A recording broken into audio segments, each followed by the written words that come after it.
So let's dive right into this. We have with us Therese Canares, who is the CEO and founder of Curie DX, and along with Larry Trotter.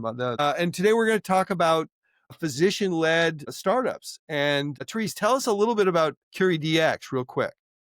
Yes, happy to. So thanks for having me, guys. I am Dr. Therese Canares, CEO and founder of Curie DX. I'm also a kids emergency doctor at Johns Hopkins. And what I'm building at Curie came from what I saw in the emergency room. So I would have families wait days to be able to be seen. And then they'd get to the ER and then wait hours more until a room was open. And part of the struggle here was not just access to care, it was access to diagnostic tests. So my team and I created a way to predict diseases like strep throat with just a picture and computer vision. We're starting with strep, we're moving into pink eye rash, urinary tract infection. So we're thinking of this like a lab in your pocket. So that is Curie DX in a nutshell.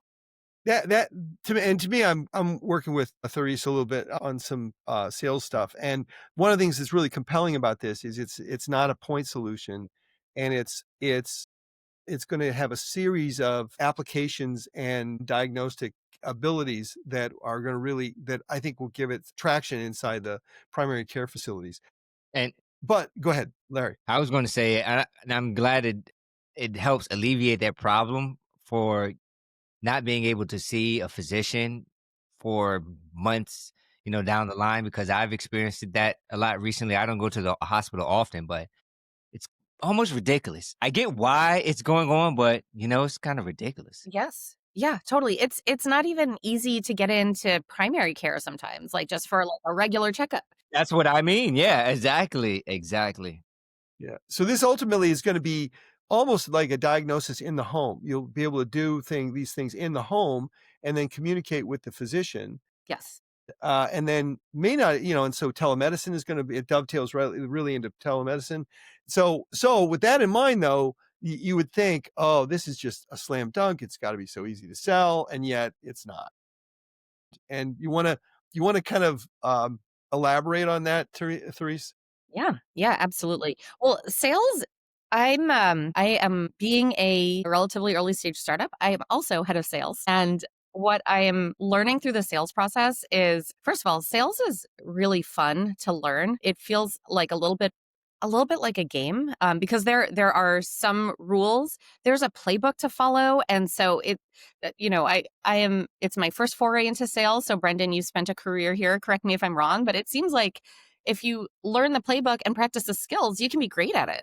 Like you don't need all the degree. I have way too many degrees, and you don't need all the degrees that I have to be a great salesperson.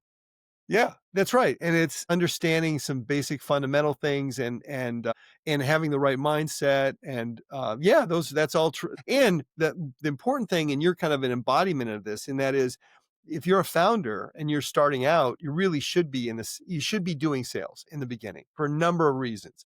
And because you're seeing everything firsthand, you're getting a lot of feedback, you're hearing things in the language of the people that are going to be your ultimate users and evangelists.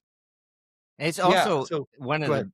I say, like, one of the beauties of entrepreneurship is in the beginning you have to wear so many hats, and you do kind of discover other avenues that you wouldn't have given attention to before, because marketing is like that for me, right? No, same things as my company's been around for 5 years, but essentially I have to do the majority of the marketing. But once I started learning to do it, I actually found writing therapeutic and fell in love with it. So I understand exactly what you're saying. Yeah. I So can I so can share an yeah, go ahead. early example of this, of the kind of figuring out and learning to embrace the process of sales. So you may have, or other folks may have heard of the lean startup and iCore, Yeah. which is, iCore came from Steve Blank's work on lean startup, where, like the NSF and NIH have created iCore programs where they coach scientists or people who are originally the inventor to understand their customer's problem before they start building the solution. Often it's the solution's already in progress, but they want to make sure those builders, those technical people know the pain points of their customers before they try to launch the whole solution. And I remember early on, this was way, way before what I'm doing now. I had started off with a research team at Hopkins, we were creating an otoscope that could look into the ear and detect ear infections with a tiny digital camera. And we thought we were so brilliant. And wow, what if you could detect ear infections on your own from home immediately? Like that, wouldn't that be incredible? And so I went through iCore, and that was my first foray. I think customer discovery is sort of the initial foundation of learning Right. sales. Yeah. So I went through iCore, I learned what customer discovery was, and I did it all wrong. So first I went to my pediatrician friends who, because they're easy to access. Like I know lots of doctors. So I'd say, hey, pediatrician friends, wouldn't it be great if you could diagnose your infections easier on the otoscope? And, like you're not supposed to talk about your solution. You're not supposed to give them leading questions Right. that lead to them saying, yeah, I guess. And of course, they would say, I mean, yeah, I suppose that'd be nice. And I would hear, yes, they like it. And then I'd say, "Great. How much would you pay for it?" And they're like, "Oh, I don't know, $100." Like, I never should have been asking them in the first place. As soon as I got the facial expression of, I should have stopped there and backtracked. So I rectified that. I ended up going to a Facebook moms group. I just typed in, "Does anyone struggle with diagnosing ear infections in their kids? Is anyone looking or not looking, but do you wish that there were ways that you could find out if your kid had an ear infection faster?" And the replies were incredible. I mean, it was like message after message after message of, "Well, we struggled with this for years, and I can't tell you how many times we had to go to the doctor for this, and it's always Friday night at 8 p.m." And the enthusiasm around solving this problem was so strong. And that's when I started to figure out, like, okay, this is how you do it. Don't And talk about I the hear solution. I hear so much about these Facebook mom groups, especially for I guess they actually work. Well, and remember, you don't ever lose sight of the fact that moms are the primary care Very healthcare person in yeah. any family. Yes. Yes. So we know that societally that it's not a universal trend and it's not 100% of households, but many homes, the female in the home is often the decision maker for healthcare, the one who's taking the responsibility of making appointments and bringing household members, whether it's elders, siblings, children, and being responsible for their healthcare decisions. What I learned recently though is so we know that behaviorally, women tend to take the lead on this. But what I learned recently is other folks in industry, like other businesses, look at a lead capture of a female patient with significantly higher lifetime value for that business. Because if a female clicks on your ad, then the lifetime value of that new customer, that woman is bringing along their entire family of five. Yeah, That makes that's sense. fascinating. That is, and that's yeah, and that makes perfect sense because they are aggregating for every one of the kids and probably their parents, right? They're oftentimes and other so they are the kind of the hub for. So you've got you're a doc and selling and like what are the sorts of things you're running up against in the customer setting? So it's a combination of I'll share the feedback that I'm getting from customers, but what am I running up against? It's also me upskilling myself and learning. I'm drinking from a fire hose to learn, all of the foundational pieces of sales because it's been done before. I'm not reinventing the wheel here. I just need to read the playbook and practice the playbook so I can continue to get great at it. One of the things that I've learned, it's not necessarily a challenge, but one of the things that I observed is I'm talking to a lot of physician owner operators. So relatively smaller practices, fewer decision makers. I'm talking to usually the person with buying power is often the CEO, the president, the owner, who's also often a physician. And I'm finding that I'm able to build rapport quickly. There's immediate trust. We're speaking the same language Right. and I understand their pain points and their perspective from multi dimensions. And so that seems to be going well. What I learned talking to other folks who do sales also in the healthcare industry is they'll often do a two-person tag team where there'll be a salesperson and a clinical person, like a physician assistant or other physician. And the two of them are going in to close sales. And, the salesperson does all the sales techniques and the clinician person probably says the same exact thing, but it's received differently because it came from someone with clinician credentials. So one of the things I'm learning is I can do both, which is awesome, except alone don't scale. So I do need to grow the team. I was gonna say, right, because you are a physician and so almost I feel like you're almost selling to yourself. in a sense, right? Because you're the buyer and you understand. You really have like a leg up. Power. What are the sorts of things that you see as being obstacles? So you're trying to identify the specific things that are gonna say, "Oh, this makes financial sense for my urgent care center or for my practice." What sorts of things are you running up against? Great question, Brendan. So, the things that we highlight as far as value, how do we support a clinical practice? I'll give you one example. One component is time savings. Like, I am certain that by being able to identify, we'll take strep throat, which is our first use case. By being able to identify strep throat on virtual care when the patient's home, that means the patient doesn't have to spend 2 hours door to door going to clinic. The clinic doesn't have to spend another, 15 minutes of intake of this patient who came from telehealth, but now is coming in person and doing their swab, then waiting for the results, then or calling them back. We're streamlining that whole process. Because we're fairly early, we're in our first few customers. I don't have the hard data to say this is like we've time clocked it. I know exactly how much time you save. It's a little bit more projections and hypothetical. So I feel like it's not necessarily an objection, but that's a struggle that I feel internally. If I'd love to be able to say, we've been doing this for X months, X years, X thousands of patients, and here's exactly how much time we save. So it's examples like that where we don't we don't have the data yet. We're getting it now, but that will definitely boost the conversation forward. Because Yeah, isn't ROI very important in the healthcare setting For sure. when they're buying these new? Because that's what I keep on hearing, my ears to the ground is, especially, and I'm sure we'll get into in a little bit, Therese, but AI, especially when you're selling these AI products, right? The clinicians, the workforce, physicians want to know, okay, this looks good, but what's the ROI on it? Right. Yes, and a part of that too, I'm glad you brought that up, Larry. So part of that too is what we are building is considered software as a medical device. We've launched it as a screening tool, like clinical decision support. So it's supporting the clinician with some degree of risk prediction. We are simultaneously in parallel bringing this through FDA as a diagnostic. And the steps on that journey are, getting through FDA as a diagnostic, then amending a CPT code so that we can enable billing and reimbursement. That process is a multi-year process between FDA, CPT, billing, reimbursement. And so part of the challenge is, okay, then what do we do in the meanwhile? How do we make sure that we are a viable company, that we generate revenue and so on? right. Yeah. Which we are successful at doing. We are closing contracts, we are generating revenue, but a really compelling part of the ROI story that we can't do yet is, use our test for X number of dollars, you'll get $15 in reimbursement. So that reimbursement piece on the ROI front is coming, not there yet. And so we're thinking of other creative ways that we give ROI back beyond just the billing piece.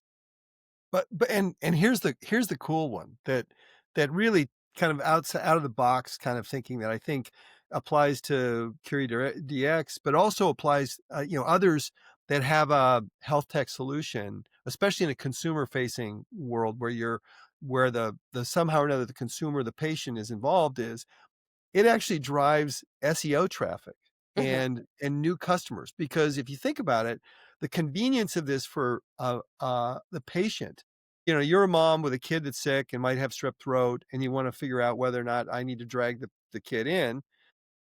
This is something that, "Oh, I know that this urgent care center allows me to do this. I can download the app and boom, I can self-diagnose, not self-diagnose, but I can get the urgent care center to diagnose this and say, 'Oh, you really do need to bring the kid in.'" And that Via the app? will drive traffic to that urgent care center. Yeah. And then you create a competitive feedback loop because the other urgent care centers in the same geography should offer that same tool, or they're gonna be at a disadvantage because what? Strep is 8 or 9% of the Mhm. throat conditions are not 8, 9% of the diagnosis of the condition of the cases that they see in a given urgent care center. Yeah. Yeah, that's 100% true. That's one of the stronger selling points that's attracting practices to sign on, which is the ability to be able to say, and we actually we do have data on this where we've run ads campaigns where the like Google ad keywords are things like check strep at home or stay in your PJs, check for strep, painless, swabless, strep screen. And with that kind of language, our cost per acquisition and our click-through rate is incredible, which means we are helping exactly what you said, Brendan. We're helping drive traffic and drive new patients to urgent cares and primary cares. And in the urgent care space right now, their margins are thinning insurance reimbursement lowers. So the way they win the game is volume. And sometimes one patient is the difference between break even and profitability for that day. So when we can drive new patients, especially a mom or a female, that's a huge win for the practice.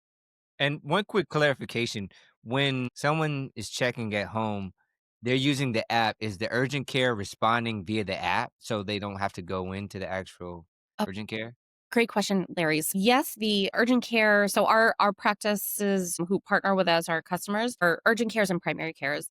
They are using their own telehealth platforms that they're already on Okay. to communicate with the patient. So I'll give you an example. Let's say you have sore throat. We built this for kids and adults. So let's say you have sore throat. You log into let me rewind. You are searching for an urgent care and you sign up with your local urgent care. If that urgent care is one of our partners, they'll say, "You're here for sore throat. We'll do a telehealth visit. Can you use the Curie app and label our practice as who to send it to within the Curie app?" And then Okay. when we have that telehealth visit, the physician can see it on their end. So when the physician gets a notification that says, "Larry sent in the throat image, here's the strep prediction." And when you're interfacing through the normal telehealth pathways, your clinician will see it on their end. Got it. Okay. It's pretty cool. And that you can see how someone like I'm paging through the phone book or Google, actually more Google. I'm looking at Google and I'm trying to find a urgent care center, and this one offers telehealth solutions. I can diagnose, without going in. And boy, that's a nice. 100%.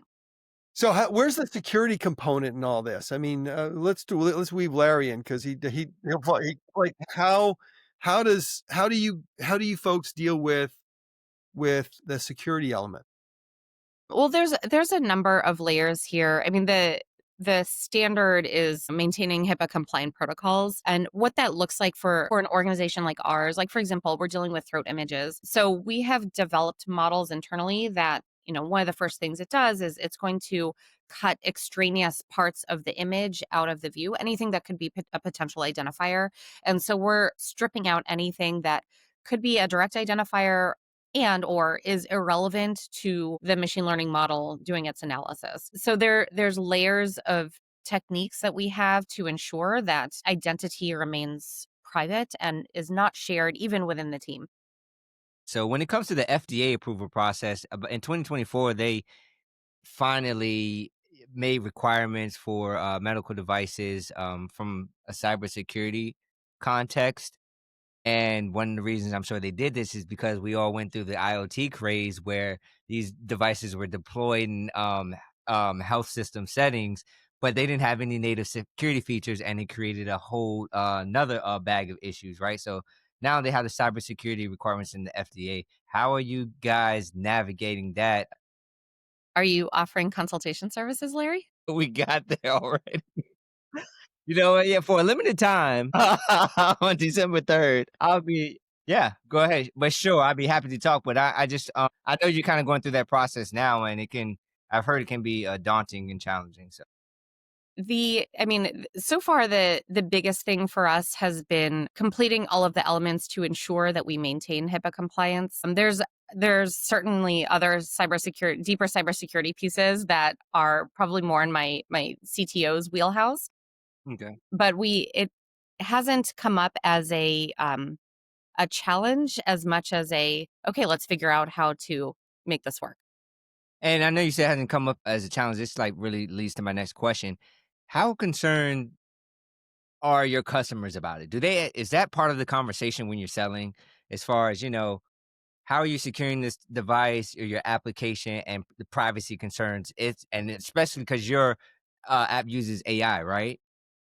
And okay, we talk about biases and trust and, AI governance. How much of that is coming up in the conversation, if any at all? It's actually not.